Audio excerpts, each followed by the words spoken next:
verdad cada mañana. En El Arranque, Maxi Lecky analiza la política, la actualidad y toda la información con una mirada objetiva. El Arranque, con Maxi Lecky por Radio Sónica.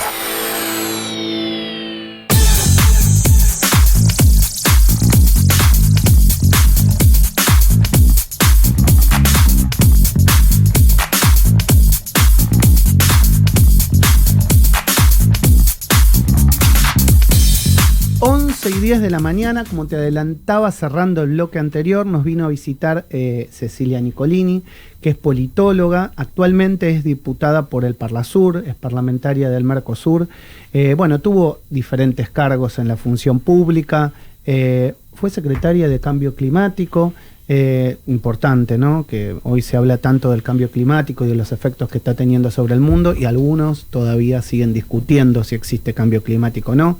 Es la primera vez que viene a mi programa, así que yo estoy encantado de recibirla. Cecilia, buen día, ¿cómo te va? ¿Cómo estás, Maxi? Yo estoy muy feliz de venir a tu programa, así que gracias por recibirme. Por favor, gracias por aceptar esta charla. ¿Existe el cambio climático? Existe el cambio climático, pero no lo tenemos que decir nosotros, no solamente escuchar también a los científicos de toda la evidencia que nos viene proponiendo ya hace décadas, hace muchísimos años que se viene estudiando, sino porque somos testigos, incluso nos ha impactado el cambio climático, sobre todo en la Argentina y en los últimos años de manera feroz. Hemos visto cómo en el año 2023 sufrimos la peor sequía de la historia, 3 años consecutivos de sequía, donde perdimos el equivalente en exportaciones a los últimos 20 años, donde vimos las inundaciones en Bahía Blanca hace un mes, con la tragedia que supuso la pérdida de tantas vidas humanas, de infraestructura. Lo vemos constantemente en el norte argentino también con las sequías, con las heladas tempranas en los sectores de la cordillera. O sea, realmente el impacto que estamos sufriendo por la variabilidad climática en la Argentina y en los países del sur global, además, se duplica o se triplica de otros países por la calidad de nuestras infraestructuras, por la capacidad que tenemos de respuesta, sin ser incluso los que más hemos contribuido a los gases de efecto invernadero que provocan el calentamiento global y por ende esta crisis climática que estamos viviendo. Nosotros somos prácticamente generacionales. Y yo me acuerdo, fines de los 80, principios de los 90, a mí en el colegio nos hablaban de cambio climático y de gases de efecto invernadero y lo que podía llegar a suceder, se aumentaba medio grado, 1 grado la temperatura. Me acuerdo porque la verdad que lo internalicé bastante y me preocupaba, me sigue preocupando. Y eso que nos decían que tal vez iba a llegar dentro de muchos años, es lo que estamos viviendo hoy. Se aceleró. Es decir, se aceleró y fuertemente. El crecimiento casi exponencial, porque además no es solamente una foto que estamos viviendo, sino que es una película, un acumulado de los últimos 200 años, después de la revolución industrial, donde se vienen acumulando estos gases de efecto invernadero, lo que hace que se vaya acelerando de manera cada vez veloz los impactos que estamos sufriendo. Entonces, había un consenso que se llevó muy importante en el año 2015, en el famoso Acuerdo de París. En donde nos propusimos como naciones en el sistema multilateral de no superar los 1.5 grados centígrados más en comparación a lo que era la media preindustrial, ¿no? Antes de estos 200 años que estamos midiendo. Y la realidad es que ya lo cumplimos y esperábamos que eso recién llegara quizás en el 2030 o por ahí revertirlos y frenarlos. Y no solamente que hemos llegado antes de tiempo, sino que no hay ningún atisbo de que lo estemos frenando. Y aún peor, con los gobiernos que tenemos hoy en día, que están manejando el sistema multilateral, que están desfinanciando los fondos para combatir y que además tienen una retórica que hoy es totalmente negacionista de lo que está pasando, claro. Estamos en el peor de los mundos en ese sentido. El cambio, pensando que, digamos, gran parte, digamos, de los estamentos mundiales, como hoy tenemos a Trump en los Estados Unidos, que son prácticamente negacionistas, bueno, inclusive en la Argentina también, Milei no habla de cambio climático y es una palabra que no está en su vocabulario. ¿Qué tenemos que hacer nosotros los ciudadanos, el ciudadano común, exigirle de qué manera podemos? Hay que salir a las calles, en marcha, como pasa mucho en Europa, en Estados Unidos. ¿Qué hacemos?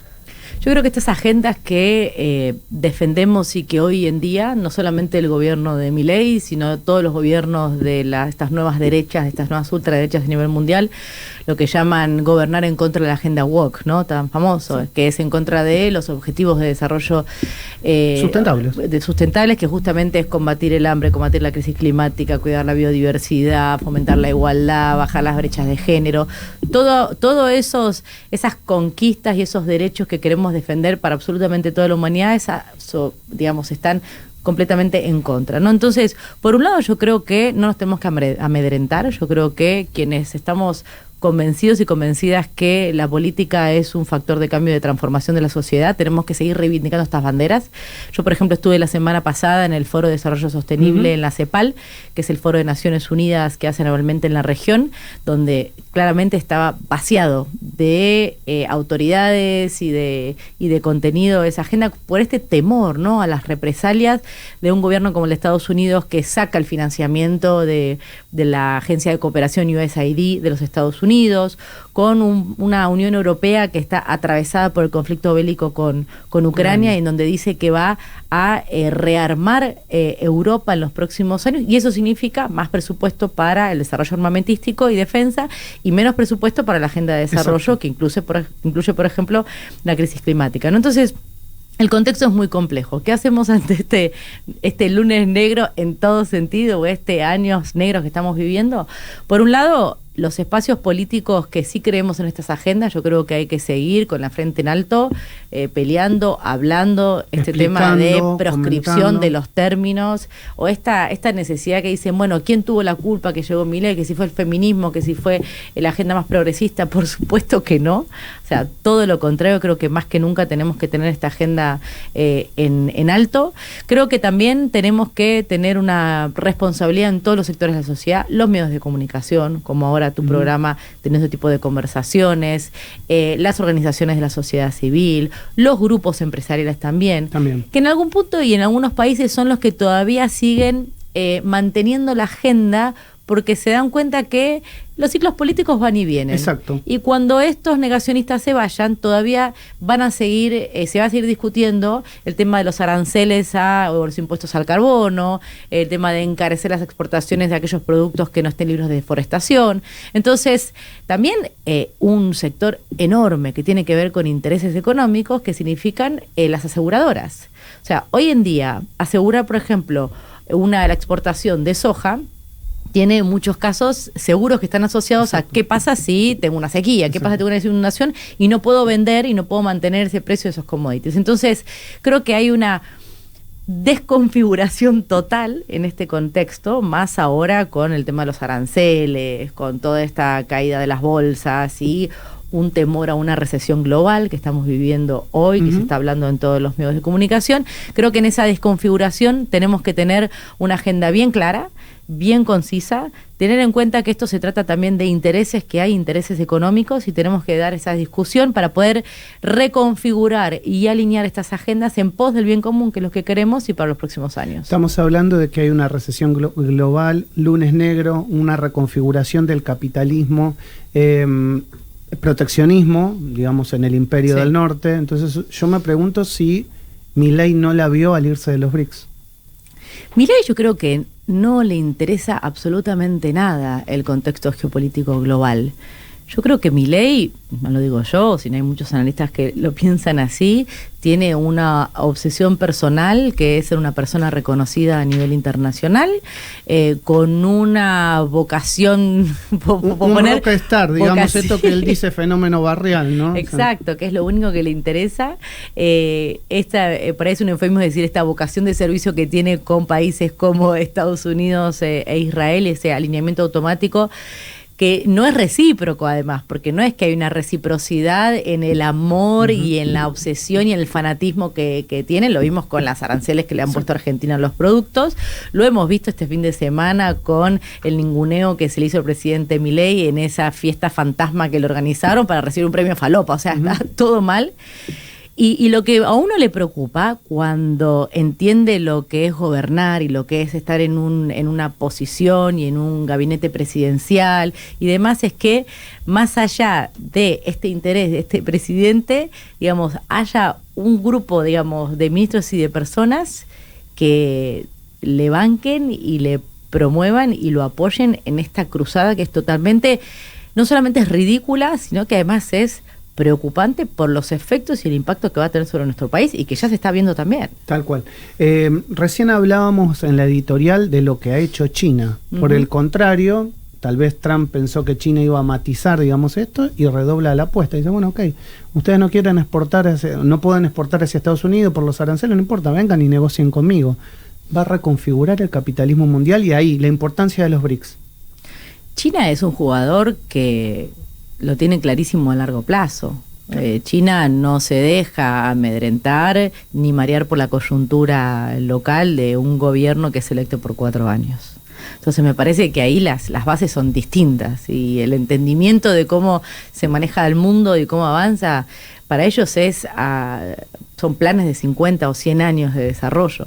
Entonces creo que en ese sentido China no va a tener ningún problema, como hemos visto, en ser completamente categórico y no dejarse correr por los anuncios de Trump, ¿no? En base a esto, a la nueva geopolítica, te pregunto, ¿estuviste presente en las negociaciones cuando vinieron las vacunas a Argentina? Mucha gente te reconoce por eso, inclusive te siguen reconociendo en la calle, estuviste junto a Carla Bisotti, y encaraste las negociaciones por la Sputnik cuando ibas a Rusia. Contame un poco esa experiencia y qué te dejó y qué te sigue dejando hoy, digamos, años después.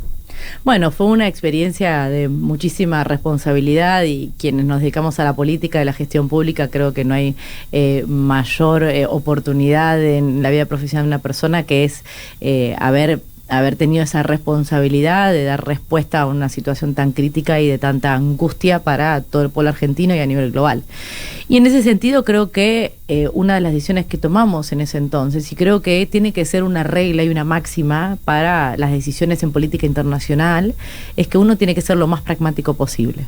Porque más allá de los alineamientos ideológicos, es importante en la gestión desideologizar esas relaciones, porque uno lo que quiere al final es lo mejor para su país. Resolver para el bien de tu pueblo. Exacto. Y en ese resolver para el bien de su pueblo, además, podés incluso ser más abarcativo y hacer las cosas bien para que además redunden beneficios para la región, como fue lo que hicimos. Entonces, en un momento obviamente había mucha crítica y discusión sobre negociar con Rusia, y la realidad era que el objetivo que teníamos como gobierno y que se nos había encomendado era que trajéramos vacunas seguras y eficaces y disponibles para la Argentina en el menor tiempo posible.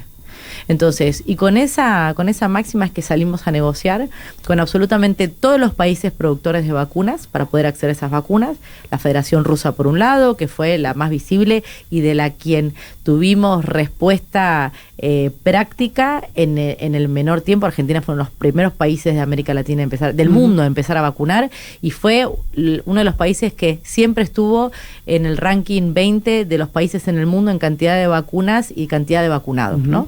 Y eso lo daban las estadísticas Our Working Data, que son estadísticas internacionales que no hacíamos nosotros. Entonces, ir a buscar esas vacunas, y fue con Rusia, fue con China, fue con negociaciones también con farmacéuticas de Estados Unidos, más allá de la primera dificultad con Pfizer, luego se negoció con Pfizer, se negoció también con AstraZeneca, estuvimos en Reino Unido, inclusive estuvimos en México por el acuerdo que se había hecho con AstraZeneca, Argentina, México en la producción y distribución de vacunas, estuvimos dialogando también, que al final no se llegaron a confirmar. Es importante lo que estás contando, porque se dialogó con todo el mundo. Lo que pasa es que acá en Argentina siempre las cosas van a lo ideológico y a lo político. Entonces los medios te contaban una cosa, pero por abajo pasaba otra. Estaban negociando con todo el mundo, e inclusive Rusia fue el primer país que dio la respuesta y que a la Argentina le sirvió, pero acá se decía cualquier cosa. Era, ¿por qué van a negociar con Rusia? Tienen un acuerdo con Putin, o sea, no quieren negociar con los Estados Unidos. Y no era la verdad eso. Y el problema es cuando la oposición, digamos, es tan chicata que,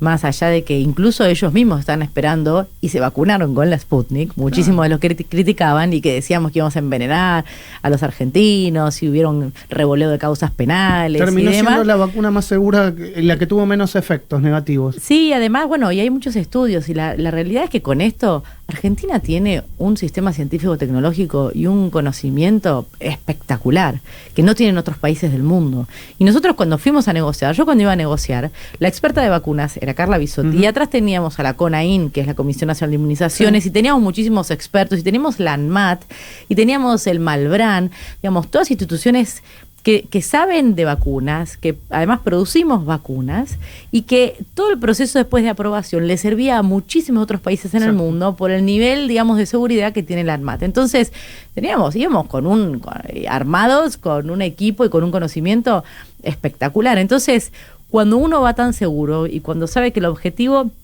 que nos pusieron fue el de traer vacunas seguras y eficaces, con ese objetivo fuimos, y ahí es donde el ruido internacional y de la geopolítica, que estamos viendo lo mal que le está yendo a este presidente, es donde se tiene que hacer a un lado y uno ir por el objetivo de que a Argentina le vaya bien, que eso es lo que queremos todos.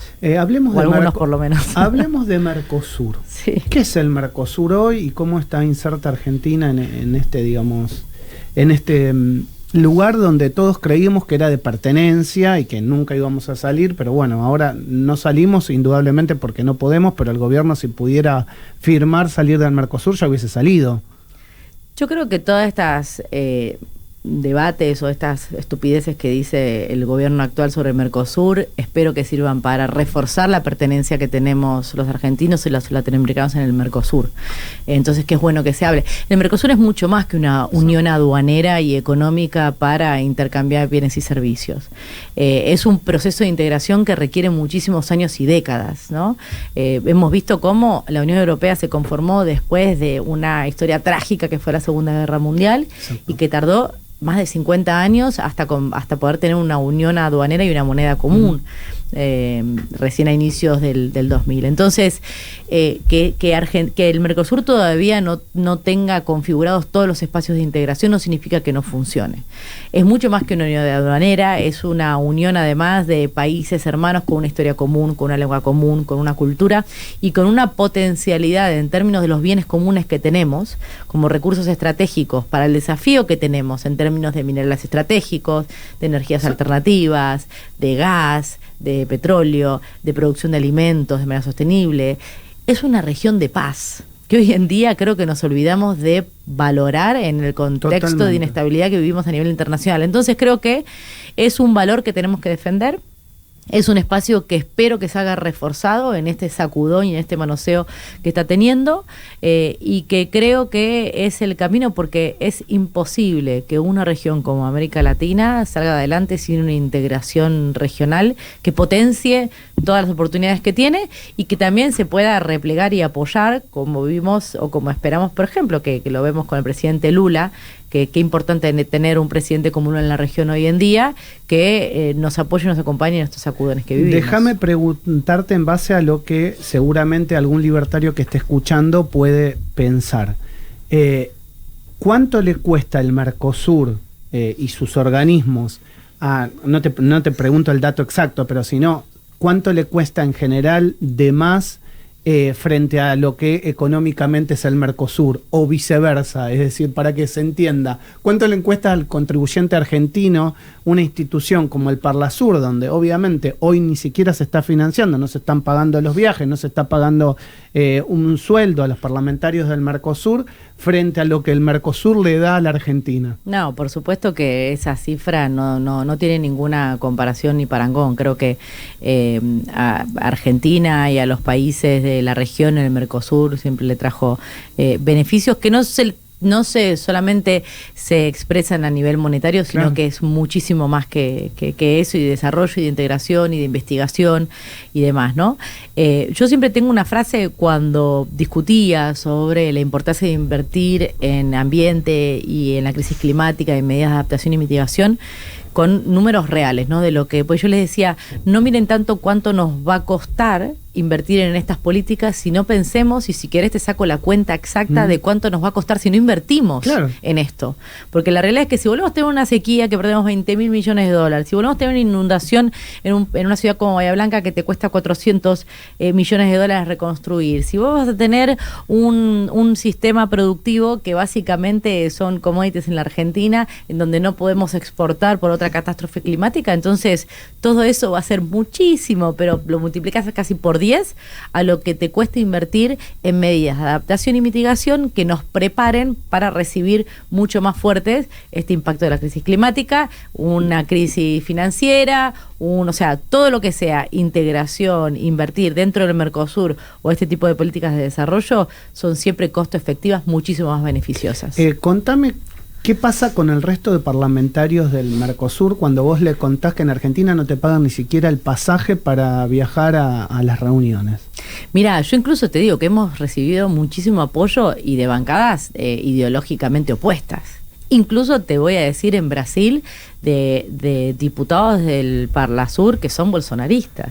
O sea, en todos los países que integran el Parlasur... Claro, porque no se puede entender este desfinanciamiento de la política del Mercosur. Porque además en esos espacios uno discute, pero necesitas que estén los países presentes, claro, para tener quórum, para poder sesionar y para poder avanzar en eso. Entonces, si nosotros no estamos, a ellos tampoco les conviene. Exacto. Entienden que tenemos que estar. Y que después cuando estemos todos, discutamos y veamos qué queremos, qué quiere un libertario, qué quiere un bolsonarista, qué quiere un Lula, qué quiere uno nuestro, qué quiere un peronista. O sea, pero esa es la construcción política que se tiene que dar para que realmente podamos avanzar. Si no, estamos ahora en una deriva en donde a nadie lo sirve de ningún partido de ningún país. Realmente se quedan un poco absortos y recibimos un apoyo unánime cuando presentamos mociones y declaraciones dentro del Parlasur de apoyo, de exigirle a la Cancillería Argentina, al gobierno argentino, que apoye este proceso, que no siga amenazando con salirse del Mercosur, que no siga amenazando en hacer acuerdos de libre comercio entre Argentina y Estados Unidos que no tienen